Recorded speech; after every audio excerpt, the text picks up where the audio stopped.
This is what you called it. Here's the pass down the field, and look at the catch!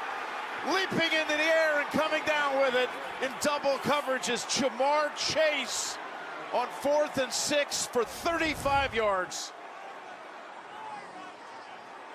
This is 4th down. You got to throw it up, but it's perfect because it's the right kind. Watch this. They're going to come out and double. You're doubling Chase. They give it an in and up, like a dig and then a go. And right there, that was set up in the timeout. Those are some stones right there to come out and do that. But they did throw to their best player, and they had a great quarterback with perfect touch. I know what you mean. And that was Dunlap to put pressure on Burrow, but they come back with a pass to Mixon. He's shoved out about 2 yards away. That's incredible on 4th and 6 down the field, and the defender had his back turned, and Chase was able to come away with it. That was really next level stuff too, because they actually did do the thing, like they set up to get them to draw them off sides. You run the motion quickly with the tight end back and forth, and then everyone thinks you're going to go off sides, but that actually helps you because then the pass rush isn't as good. 2nd and goal from the 2. Higgins lined up tight on the right. Chase at the top. We talked about the key to the game, Jim. Stop them in the red zone. Whoever does that more often wins this game. Both these teams are going to move the ball.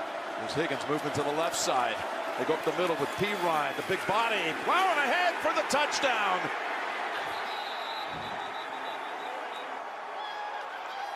Here comes Cincinnati, the Bengals. Every time you think it could start going, they get right back in it. Eerily similar to last year. Just a mash play. You saw this at Buffalo last week. These guys, when you get somebody back, they're big O-linemen, they're bigger than the D-line. Just go forward, and they just push them right into it. Sometimes the D-line gets a little tired late in the game, Jim. And now here's an extra point attempt. 90 seconds into the final quarter to tie it.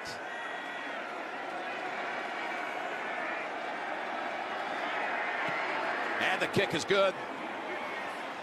Off the turnover, they go 45 yards.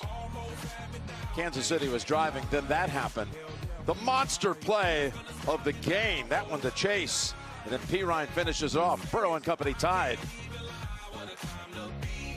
Time in less than 400 days. 3-point win Cincinnati, 3-point win Cincinnati, 3-point win Cincinnati.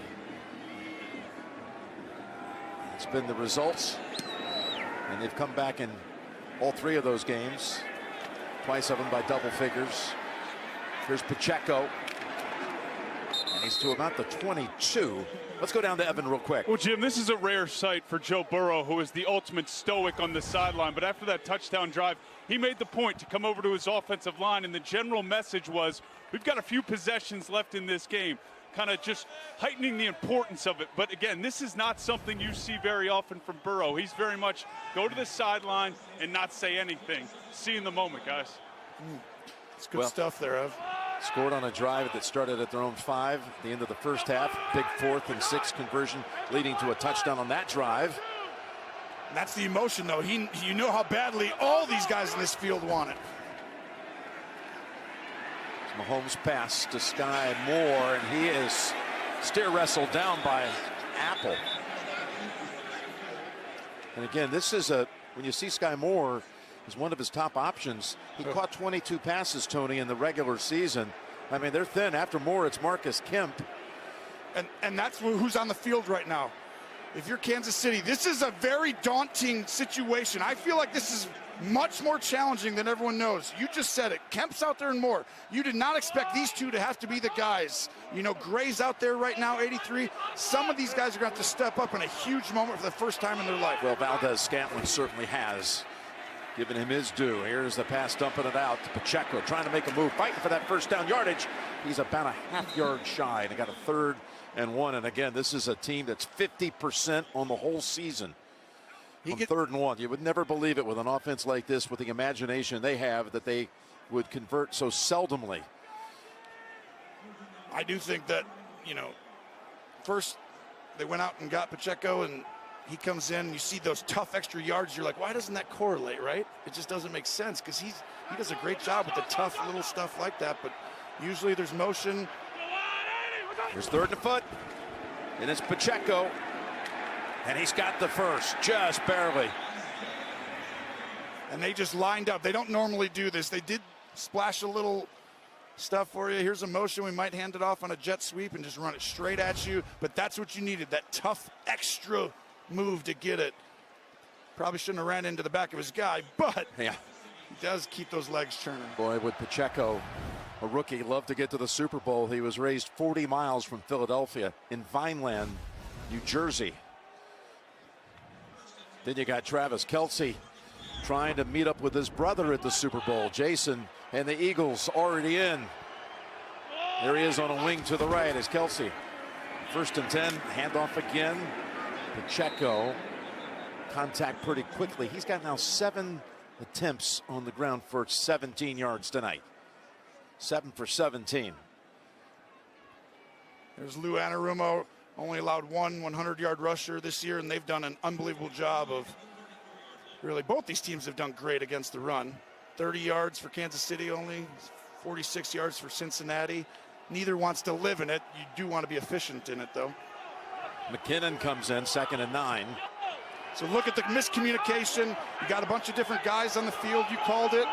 You got kept down here. 2 guys that you didn't want to have win over and over again. Mahomes falling, gets it to McKinnon. No, incomplete. Hit the ground. Osai had pressure on Mahomes, and now he's got a 3rd and 9 with 10.5 remaining.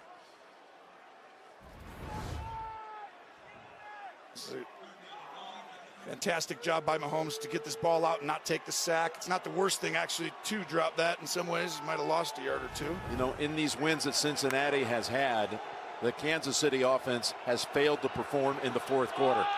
You're exactly right. And it's even more challenging when I just told you, and you talk about Moore and Kemp out there. Now, can they do it? Sure, but they just haven't been asked to make the big plays late in games, really, at any point in their career here with Kansas City. What happened here, Gene? Just adjusting the football by a half yard, Jim. They had it marked incorrectly. 10 seconds, please. 10 seconds. The play clock and game clock will start on our signal.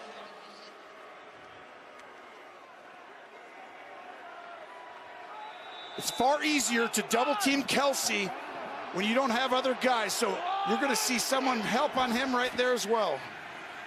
On 3rd and 9. Bodies around him.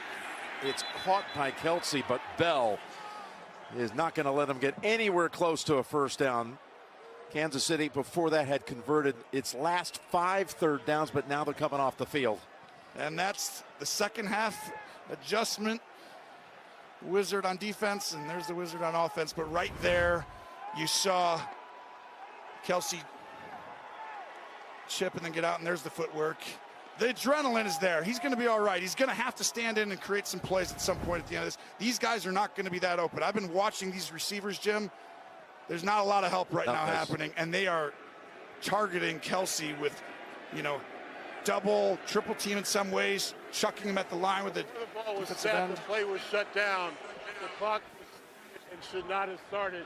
Please reset the game clock to 10 minutes, 24 seconds. Put 10 seconds on the play clock. We will start the play clock on my signal.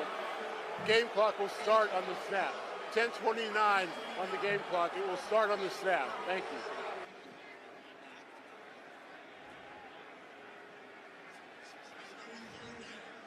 Evan was right. That was about as high charged seeing that. They're going for this, Jim. Oh, look at this. They're going to go for this. They're putting the offense back out there. There's 10 seconds on the clock. So they said they're going to put the play clock back to 10. So, it's 3rd down. Why did we have 4th down? Sort this out. Listening to Ron Torbert, he said that the play was shut down. We may not have heard it here with the noise factor, but the play was shut down prior to that snap. The play runs completely out, and what Ron just said is we're going to reset this. We're basically having a do-over here, guys. We're going to have a 3rd down play do-over. Zach Taylor can't believe it because there certainly didn't seem any indication, just eyeballing it here, that there was anything other than a play in action. Second time today. The crowd noise is way up. Now, we couldn't hear because the microphone went out on Tolbert, but I would be livid right here because it's like, how does no one come flying in, right? You're just going to tell us after a full play goes? I mean, this is huge. Zach Taylor is beyond himself, and in some ways, I mean, the truth is, if you can't hear it, you can't hear it, but they still blew the whistle. How about waving an arm and letting everybody know that the play's dead? Let's give Mahomes another opportunity. That seems like you're not looking forward to that. Let's see what happens with it. Mahomes is down at the 24. B.J. Hill, there is a flag, though, in the secondary near midfield. You can't give him another chance. It's going to be a hold on Eli Apple, 20. He was holding downfield on Scantling. Holding. Defense number 20, 5-yard penalty. Automatic first down. Oh, my goodness. This is so incredibly crazy right there what just happened. You got an extra play. You end up getting the sacks. You stop him twice. But Eli Apple has the tough assignment because that's the only guy you really can go to on the outside. But he holds him right there, Jim. That's a good call. You can imagine how this is being received up in Cincinnati. They've got to be out of their mind with I didn't hear the whistle, did you? No, I didn't hear it at all. And that's twice today. So the mulligan, as you called it, leads to a new set of downs in the end. And Pacheco runs into the arms of Pratt for no gain. And we're at the 10-minute mark.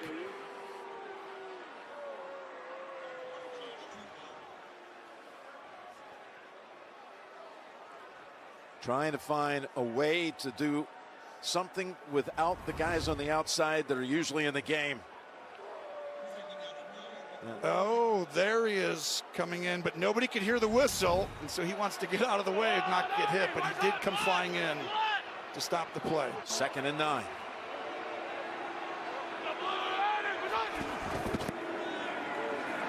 To Kelsey, and it's incomplete.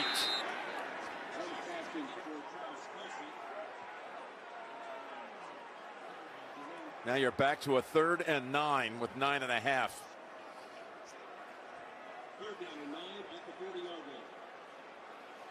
Well, here's a third down in the last 2 third downs.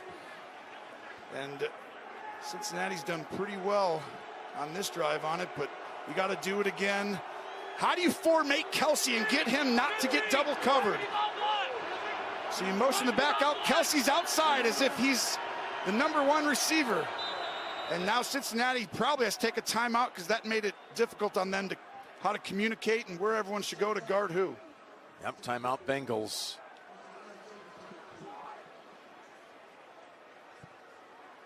Just a reminder that the State Farm postgame show will follow with JB, Phil, Nate, Boomer, and Coach Cower for a recap of today's conference championship games and the presentation of the Lamar Hunt Trophy to the AFC champion. That's all coming up on the State Farm postgame show. You know, Gene, I think there's still a need for deeper explanation of what happened before. There is, Jim, and you've got to look at this and go back really to the 2nd down play. The 2nd down play was an incomplete pass. We reset the clock, then the referee started to wind the clock, so the clock started running. That's why we saw the official coming in to say the clock was running and it shouldn't have been. That's what happened on the play and why we had to redo. Kelsey all the way up top. If the safety looks out there, then you've got guys inside who can win, and they have one-on-one. 3rd and 9, they're bringing it.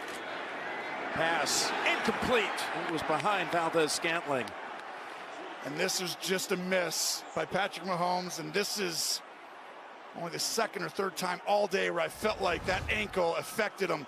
He's going to throw this ball to Scantling in the middle, but right there, that ball just comes off his hand, low diving to the right, and that would have been a huge play. Scantling's performed at a high level today and got another opportunity there. So Tommy Townsend finished 1st in the league this year in net average, 2nd in gross. Fair catch signal, and it's grabbed at the 17 by Trent Taylor. Ready for a whole season to boil down to 9 minutes and 18 seconds? Here it is. You're watching the AFC Championship game presented by Intuit TurboTax on CBS.